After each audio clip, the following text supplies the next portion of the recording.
Shri P Abdul Hameed, ബഹുമാനപ്പെട്ട ജലവിഭവ വകുപ്പ് മന്ത്രി. ശ്രീ പി അബ്ദുൽ ഹമീദ്. നിയമസഭാ മണ്ഡലത്തിൽ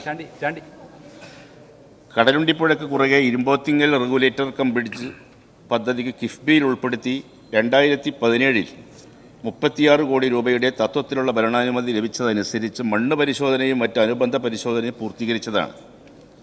സർ, എന്നാൽ IDRB പരിശോധനയിൽ പ്രസ്തുത സ്ഥലം പദ്ധതിക്ക് അനുയോജ്യമല്ലെന്ന് കണ്ടെത്തിയതിനെ തുടർന്ന് വിശദ പരിശോധനയ്ക്ക് ശേഷം ആര്യങ്കടവിലേക്ക് പദ്ധതി മാറ്റുകയായിരുന്നു.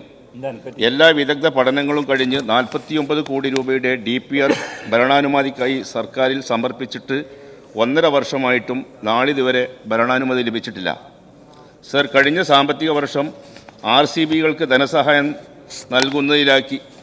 നൽകുന്നതിലേക്കായി കിഫ്ബി വകയിരുത്തിയ സാമ്പത്തിക പരിധിയായ 600 കോടി രൂപ മറികടന്നതിനാൽ അനുമതി നൽകുവാൻ നിർവാഹമില്ല എന്ന് കാണിച്ച് സർക്കാരിൽ നിന്നും മറുപടി ലഭിച്ചിട്ടുണ്ട്.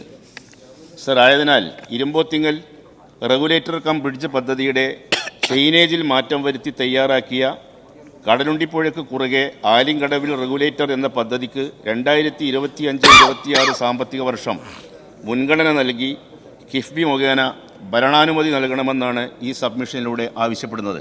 ബഹുമാനപ്പെട്ട ജലവിഭവ വകുപ്പ് മന്ത്രി. ബഹുമാനപ്പെട്ട MLA പറഞ്ഞ കാര്യങ്ങൾ അതേപടി തന്നെ അംഗീകരിക്കുന്നു. സുദീർഘമായ മറുപടി ആവശ്യമില്ല. 25-26 സാമ്പത്തിക വർഷം ഈ പദ്ധതിക്ക് മുൻഗണന നൽകി ഇക്കാര്യം ചെയ്യുന്നതിനാണ് തീരുമാനിക്കുന്നത്.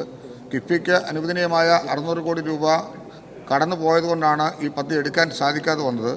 മാത്രമല്ല, ആദ്യം DPR കൊടുത്തതും പ്രകാരം തയ്യാറാക്കിയ റിപ്പോർട്ടിൽ IDRBയുടെ പരിശോധനയിൽ ആ സ്ഥലം അത് ലഭ്യമല്ലാതെ വന്ന പശ്ചാത്തലത്തിൽ പുതിയ സ്ഥലം കണ്ടെത്തുകയായിരുന്നു.